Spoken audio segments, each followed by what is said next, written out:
Well, the Iowa caucuses may still be years away, but that didn't stop Senator Marco Rubio from making a stop in the River City this afternoon. I'm KIMT News 3's Anthony Manson, live after speaking with the possible presidential hopeful.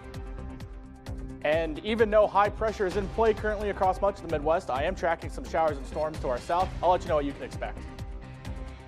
In a quote, atypical city council meeting, city leaders discussed the potential for a Rochester restaurant to be put on probation. I'm KIMT News 3's Alex Dieterer with the latest council coverage. KIMT News 3, coverage you can count on. This is KIMT News 3 at 10.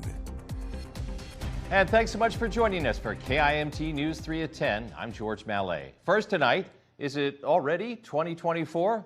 Well, no, but at Mason City's airport tonight, you'd be forgiven if you thought we were a breath away from the 2024 Iowa caucuses. Some of Iowa and the nation's most well-known Republicans gathered for a big GOP fundraiser with one very special guest, Florida's senior U.S. Senator Marco Rubio, who is acting very much like a presidential hopeful. We have live team coverage of tonight's event, beginning with KIMT News 3's Anthony Manson, who spoke with Rubio. Anthony. Well, George, the flyer for this event may not have said anything about the campaign trail, but rest assured, the midterm elections were squarely in focus as U.S. Senator Marco Rubio and Senator Joni Ernst of Iowa shared the stage here behind me at the Mason City Airport earlier this afternoon. Now, during a Q&A session earlier, both senators lambasted the Biden administration's handling of the withdrawal from Afghanistan time and time again. Some adjectives they used to describe the approach from the Oval Office: incompetent and arrogant.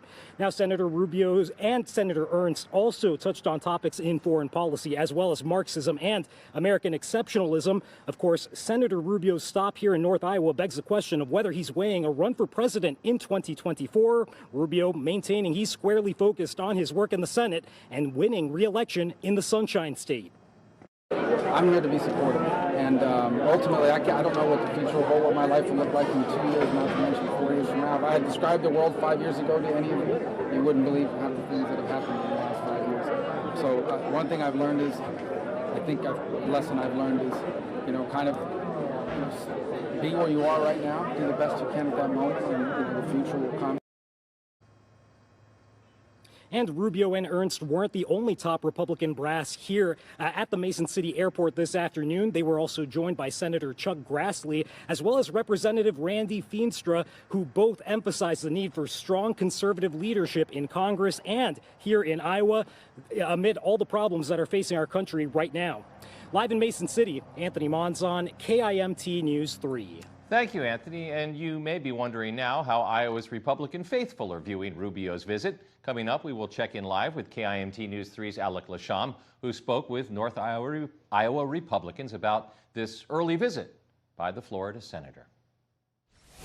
On that note, let's take a live look right now at downtown Rochester. It is a clear night, the humidity non-existent, and this reporter has all of his windows open. Meteorologist Ryan Knapp joins us now, and this is heaven, Ryan. Yeah, I mean, really, you can't really beat it with really the high pressure being in play across much of the region right now. If you look up here, that's what that big H is. That's a high pressure building across much of the Corn Belt currently. But if you look to our south, there are some showers and storms across portions of central and maybe a little bit of North Iowa.